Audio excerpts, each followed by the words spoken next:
tambalang kumikinang. Nicole Ayala and Diego Bandido.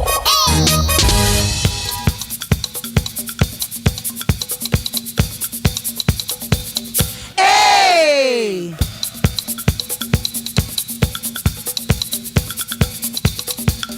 Hey! Magandang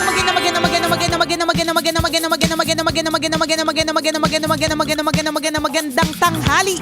Kumikinang na ulo, Diego Bandido.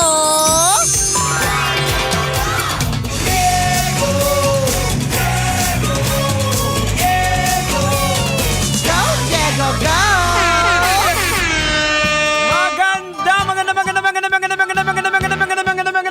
Magandang tanghali! Kumikinang ina!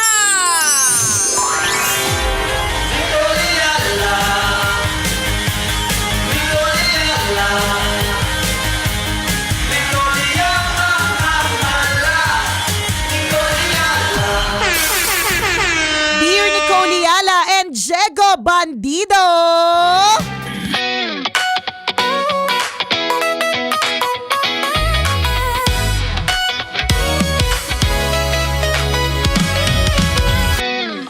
Question po, required po ba na dahil mas matagal po ang oras na ginugugol ko sa opisina, required po ba na maging ka-close ang mga kaopisina? Sa totoo lang, kaya lang naman ako nasa opisina kasi dapat magtrabaho. Wala lang, ayoko lang kasi silang maging ka-close. Ay. Thank you. God bless. Well, hindi ka naman pinipilit, di ba? Tama. Wala namang pilitan. Alam mo, wala namang pilitan. In fact, totoo naman kaya tayo nagtatrabaho, ang role natin, number 1, is to work. Para katulad ng pagiging isang estudyante, ang number 1 na dahilan kung bakit tayo pumapasok sa school ay dahil kailangan nating matuto. Secondary na doon, yung makaka-create ka ng friendship, makaka-form ka ng bonds, may majojowain ka in the process, ganyan. Pero yung number 1 is really to study, 'di ba? Kaya lang, syempre, in order for studying to be lighter, 'di ba? Yung mas masaya ka na papasok o excited ka na pumasok, syempre kasi gusto natin yung mga taong kasama natin. Yan. Yun lang naman yun. Diba dito sa Love Radio, ang jingle natin is kasama mo. Correct. Kasi in any way, you need the relationship kahit sa Totoo. kapuntay. Hindi mo kasi kakayanin na mag-isa ka lang. Correct. Ganun lang yun. Doon sa tanong mo kung dapat ka-close mo lahat, pwede namang hindi mo ka-close lahat. Pero mas maganda kung hindi mo sila kaaway. Oo, kasi may, Diba? may alay ka Pag wala Meron. ko, friend, paki-cover up correct. muna, di ba? Oo, kapag halimbawang kaaway mo silang lahat, galit silang lahat sa'yo, pahihirapan ka niyan. Di ba? Kung ano mang form. Oh, ayun na parating na si yung leprechaun. Oo, correct. Yung alien, ayan na. Kasi, bakit ka tinawag na alien? Kasi hindi ka nakikisama. Correct. Diba? Yung mga ganong klaseng mga eksena. Gets natin yan. Dati meron tayong isang kasamahan dito sa job, sa work, na hindi ko makakalimutan. Kasi ako, I'm all for, iba-iba kasi talaga tayo. I'm all for, dahil madami tayong oras na sinaspend dito sa work, kailangan i-treat mo yung mga workmates mo as Sino second yun, Nicole family. Ayala? Hindi nyo inabutan. Batang-bata pa ako neto. Hindi nyo na po siya inabutan. So, ayaw niyang ayaw niyang trabaho lang talaga. Ayaw niya yung idea na i-treat Makipag-close yung ka. yung i-treat yung workmates as family. Oo, kasi sa hindi atin niya ganun family. Oo. Ako ganun ako, ikaw Jex, Ako ganun ganun ka. din, oo. Hindi ko sure dun sa iba. Wag din natin silang pilitin kung ayaw nila. Kanya-kanyang perspective Kanya-kanya yan. talaga. Sa kanya talaga hindi. Kaya ako pumunta dito, pumasok dito para magtrabaho ako. 'Di ba? Hindi ko kailangan gawing ka-close ang lahat ng tao. Siya 'yun. So kung ikaw yung tipo ng tao na parang kaya mo magpaka-loner, may mga ganun na masaya ka na ginagawa mo lang yung trabaho mo na hindi mo kailangan makisama sa iba, edi go ahead. Kaya lang, no man is an island Eventually, you should have somebody na meron ring makakausap. Masaya din naman tumatawa sa trabaho. Diba? Isipin mo, ilang oras ka dito, tapos hindi ka tumatawa kasi lagi kang galit. Alam mo, pwede mong gawin yan kung ang strength mo ay intelligent, di ba? Oo, kung intellection ang iyong strength na utak mo palang masaya ka na, di yung ba? ikaw lang mag-isa tumatawa Correct. ka kasi inaaliw mo yung sarili mo. Inaaliw mo yung sarili mo sa mga ideas mo, mga thoughts mo. Kung di ka ganun, di ba? Kailangan mo rin yung ibang tao. Pero dun sa question kung kailangan maging ka-close, pwedeng hindi. Alam mo kung bakit? Kasi minsan, ito yung masaklap na katotohanan eh. Akala mo, ka-close mo yung isang tao sa opisina. Yung pala, sila yung backstabber. Sino yung pa- Nicole Wala Yala? naman ako sinasabi ko ngayon. Wala naman ako sinasabi. Gabi ka, tanong ka ng tanong. Mapapahamak tayo dyan, friend. Mapahamak tayo dyan, friend. Diba? Pero hindi lang ito workmate ha. Even friends. 'Di ba? Even friends na kailangan medyo magkaroon ka pa rin ng kahit papaano konting wall kasi Totoo. you'll never know. Actually, ang pinakamasakit sa totoo lang na backstabbing o backstabbers ay yung mga taong ka-close mo. Yes. Kasi ito yung mga taong pinagkatiwalaan mo, iniyakan mo ng bonggam-bongga, Tama. tapos sila pala yung mga Oo. lalaglag sa'yo. It happens. Oo. Kaya yan yung sinasabi ko na pwede namang di ka close. Wag lang enemy. Oo. Kasi sabi nga sa ng iba na much better kung yung mag-traidor sa yung ibang tao. Correct, hindi na wala kang relationship, Oo, 'di ba? Totoo. Tingnan mo kapag kalimbawa ang kaaway natin, Jex, mga asawa natin. Oo. 'Di ba ang bigat? Oo.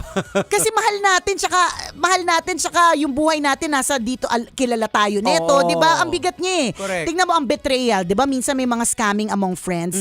Pinakamasakit siya kasi kaibigan Yes. kita. Oo. Ikaw pa yung nang scam sa akin, 'di ba? Oo. Ikaw na alam mo yung buhay ko, ikaw na alam mo yung o kaya inaanak mo yung anak ko, 'di ba? Alam mo yung buhay namin na hirap. Tapos, Oo. ikaw pa yung nag-scam, Oh, 'di ba? yan din yung logic ng qualified theft kaya wala siyang piyansa. Kasi pag sinabi mong magkaiba kasi yung theft sa qualified theft, yung qualified theft yung As ano ka, pinagkatiwalaan ka. abogago ka ba ngayon? Oo. Ano? Abogago ako Abogago, ngayon. okay. Asan na So yung abogago? pinagkatiwalaan ka, tapos nagnakaw ka sa kumpanya, that's qualified. Wala siyang piyansa. Kasi nga yung betrayal ng trust. Ayan. Medyo diba? mabigat yan. Sa true lalo. Oo. Ganon na. So, babalik lang tayo sa, hindi lang sa office setting, kundi sa kahit sa, maski naman sa simbahan. Oo, yan. Meron Totoo. din diyang backstabbing. Correct. Kung sino pa yung mabait na, mabait Oo. na si Ateng. Oo, ginaguide ka. Sis, Correct. halika dito, sis. Oo. Siya Tapos din naman yung, pagtalikod alam mo? yung kapatid na ano? Oo. Ewan ko ba, ilang beses ko nang, ay nako, sinasabi ko, di ba? Sila, may ganun talaga. So, it's, alam mo yan yung isang bagay na kinaiingatan ko sa ibang tao eh. Yung kayang maglagay ng wall. Oho. Di ko kasi kayang gawin yun eh. Yung Kaya napapahamak ka kaya ako palagi. napapahamak lagi eh. Naabuso ka. I'm so open. Oo. Di ba? Parang it doesn't take much for me to open up to you. If kung mukha ka mabait, iiyakan kita ng problema ko. Di ba? Oo. Kung mukha kang sariwa, di ba? Oo. Lalo na. Oo, lalo na sasabihan kita ng feelings ko. Kaya there was a time na talagang medyo nainggit ako sa ganyang pagiging nonchalant ni Chris Chuper dati nung kasama natin siya dito na talagang sobrang walls, brick walls yung kanya na hindi ko kailangan ka-close yung mga tao, makakapag-function ako well, which totoo. Pero that's him eh. Personality, character niya kasi yun, 'di ba? Mahirap talaga kapag ang karakter mo is ma-close ka sa mga tao. Yun nga lang talaga ang downside, ang upside doon is masaya ka kasi ka-close mo lahat. Ang downside doon, ang bilis ng backstabbing sa'yo. Correct. Ang dali-dali mong tirahin kasi marami silang alam tungkol sa'yo. Binuksan mo na eh. Binuksan mo yung pinto mga eh. taong you extend your health, Correct, your correct. courtesy. Tama. Akala mo na you're good kayong dalawa. Tapos Ay, hindi. magulat ka na lang It's na. a no. Ekis. Hindi true. Sino yan Ang sila? daming sinabi. Ang daming kinoment, di ba? Hindi, para lang to prove. So ngayon, itong nag-PM sa atin, feeling ko, ayaw niya na lalo maging ka-close yung mga ka-opisina niya. Kasi ibabackstab. Dahil ba, ibabackstab, di ba? You It's okay to maintain a choose wall. naman eh. You can choose your friend. Halimbawa, isa lang, dalawa Pwede, lang. correct. It's fine. Oo. Hindi naman kailangan tropahin lahat eh. Oo. Kasi not everyone will understand you. Yun naman talaga ang katotohanan. Lalong-lalo na kung meron na silang opinion about you, towards you, over you. Hindi ko alam kung anong tamang Ayan. preposition. Pero kung meron na silang opinion tungkol sa'yo na nabuo, minsan mahirap na yung alisin. Lalo na mahirap makipag-build ng relationship dun sa tao na parang opposite kayo. Aha. Iba yung trip niya, iba din yung Oo. trip mo. Diba? So, mahirap pilitin yung ganun. Correct. So, kung ganun yung mga kasama mo dyan sa trabaho, I would suggest na Alam mo, pilitin mo sarili mo. Oo, wag na. Mabubisit ka lang lalo. Alam mo, ang pwede namin, kung halimbawang medyo mabigat, let's say, yung dyan sa work, ito yung pinapasok natin na work-life balance. Yes. So, dapat, paglabas ng trabaho, merong ibang nagpapahappy sa'yo. Oo. Merong ibang dahilan ng iyong happiness o dahilan kung bakit ka tumatawa. Ayan. Siguraduhin mo na meron ka nun. Correct. Kung Oo. intention mo talaga, hindi ko naman kailangan maging ka-close yung mga tao dyan eh. Oo. Kasi, I'm in it to work, Oo. diba? Eh di okay lang. Ayan. Basta siguraduhin mo lang na meron kang pambalanse, nasasaya ka pa din. Tama. 'Di ba? Pero ako alam mo, Jegs, kahit na ilang beses ko na naranasan yung backstabbing, I'm still the type of Ay, person na ganun ba? iko-close ko. May nagba-backstab sa'yo. Hindi ko sure kasi nga backstabbing, 'di ba?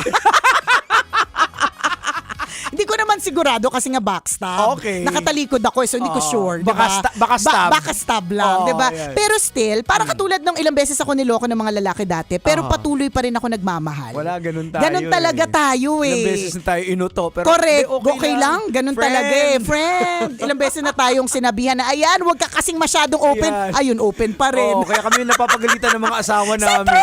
Oo.